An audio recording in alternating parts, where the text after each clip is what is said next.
सुप्रभात बच्चों। आज हम पढ़ेंगे पाठ 10। पाठ का नाम है सीखो। प्रस्तुत कविता प्रसिद्ध रचनाकार श्री श्रीनाथ सिंह द्वारा रची गई है। जीवन में प्रकृति का बहुत ही महत्व है। इस कविता में कवि ने प्रकृति में मौजूद विभिन्न चीज़ों, फूल, भौरे, सूरज, पेड़, पृथ्वी इत्यादि से कुछ न कुछ सीख लेने की प्रेरणा दी है। तो बच्चों, सबसे पहले इस कविता को पढ़ते हैं, इस काव्य पाठ का गान करते हैं। फूलों से नित हंसना सीखो, भौरों से नित गाना, तरु की झुकी डालियों से नित सीखो शीश झुकाना। फूलों से नित हंसना सीखो, भौरों से नित गाना, तरु की झुकी डालियों से नित सीखो शीश झुकाना, नित सीखो शीश झुकाना। सीख हवा के झोंकों से लो कोमल भाव बहाना, दूध तथा पानी से सीखो मिलना और मिलाना। सीख हवा के झोंकों से लो कोमल भाव बहाना, दूध तथा पानी से सीखो मिलना और मिलाना, मिलना और मिलाना। सूरज की किरणों से सीखो जगना और जगाना, लता और पेड़ों से सीखो सबको गले लगाना। सूरज की किरणों से सीखो जगना और जगाना, लता और पेड़ों से सीखो सबको गले लगाना, सबको गले लगाना। मछली से सीखो स्वदेश के लिए तड़प कर मरना, पतझड़ के पेड़ों से सीखो दुख में धीरज धरना। मछली से सीखो स्वदेश के लिए तड़प कर मरना, पतझड़ के पेड़ों से सीखो दुख में धीरज धरना। दीपक से सीखो जितना हो सके अंधेरा हरना, पृथ्वी से सीखो प्राणी की सच्ची सेवा करना। दीपक से सीखो जितना हो सके अंधेरा हरना, पृथ्वी से सीखो प्राणी की सच्ची सेवा करना, प्राणी की सच्ची सेवा करना। जलधारा से सीखो आगे जीवन पथ में बढ़ना, और धुएं से सीखो हरदम ऊंचे ही पर चढ़ना। जलधारा से सीखो आगे जीवन पथ में बढ़ना, और धुएं से सीखो हरदम ऊंचे ही पर चढ़ना, ऊंचे पर ही चढ़ना। एक बार फिर से हम इस कविता का गान करेंगे, फिर उसका भावार्थ समझेंगे। ये कविता जो है प्रसिद्ध रचनाकार श्रीनाथ सिंह जी द्वारा लिखी गई है। फूलों से नित हंसना सीखो, भौरों से नित गाना, तरु की झुकी डालियों से नित सीखो शीश झुकाना। सीख हवा के झोंकों से लो कोमल भाव बहाना, दूध तथा पानी से सीखो मिलना और मिलाना। सूरज की किरणों से सीखो जगना और जगाना, लता और पेड़ों से सीखो सबको गले लगाना।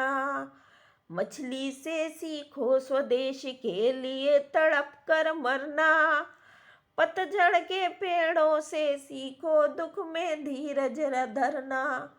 दीपक से सीखो जितना हो सके अंधेरा हरना, पृथ्वी से सीखो प्राणी की सच्ची सेवा करना। जलधारा से सीखो आगे जीवन पथ पे में बढ़ना, और धुएं से सीखो हरदम ऊंचे ही पर चढ़ना। बच्चों, कविता का भावार्थ पढ़ने से पहले, समझने से पहले कुछ कठिन शब्दों का अर्थ हम लोग समझेंगे। फूल का मतलब होता है पुष्प, सूरज, रवि, भानु। नित्य का मतलब सदा या प्रतिदिन। लता का बेल। भौरा मधुकर या भौरा। पतझड़ पत्ते झड़ने की ऋतु। पानखर पतझड़ में, गुजराती में पतझड़ को पानखर कहते हैं। पेड़, वृक्ष। धीरज, धैर्य, धीरता। हवा को वायु या पवन कहते हैं। पृथ्वी को धरा कहते हैं, धरा या अवनी। कोमल को नाजुक, मुलायम। जलधारा का मतलब होता है पानी की धारा या प्रवाह। पानी का मतलब होता है जल या नीर। इस पाठ में ये 3 मुहावरों का प्रयोग हुआ है। शीश झुकाना मतलब विनम्र होना। कोमल भाव बहाना मुहावरे का मतलब होता है सुंदर विचार प्रकट करना। ऊंचे चढ़ना मतलब उन्नति करना। तो बच्चों, चलिए अब इस काव्य का हम भावार्थ समझते हैं। कवि कहता है, हमें प्रकृति में मौजूद हर चीज़ों से, विभिन्न चीज़ों से कुछ ना कुछ सीख लेते रहना चाहिए। फूलों से हमको हंसना सीखना चाहिए और भौरों से रोज़ नए नए गाना सीखना चाहिए। पेड़ की जो झुकी डालियां हैं उनसे हमको शीश झुकाना सीखना चाहिए, विनम्र होना चाहिए। बड़ों के आगे विनम्रता से बात करना सीखना चाहिए। और हवा के झोंके जो बहते हैं हवा, उनसे हमको अपने अंदर की कोमल और अच्छी भावनाओं को जगा के रखना सीखना चाहिए। और दूध और पानी से हमको क्या सीखना चाहिए? मिलना और मिलाना। कैसे वो एक सार हो जाते हैं, एक जैसे हो जाते हैं। दूध और पानी को मिला दीजिए तो वो कैसे एक में ही मिल जाते हैं। उस तरह हमको लोगों के साथ मिलना सीखना चाहिए। सूरज की जो किरण होती है उनसे हमको क्या सीखना चाहिए? सूरज की किरणों से हमको जगना और जगाना सीखना चाहिए।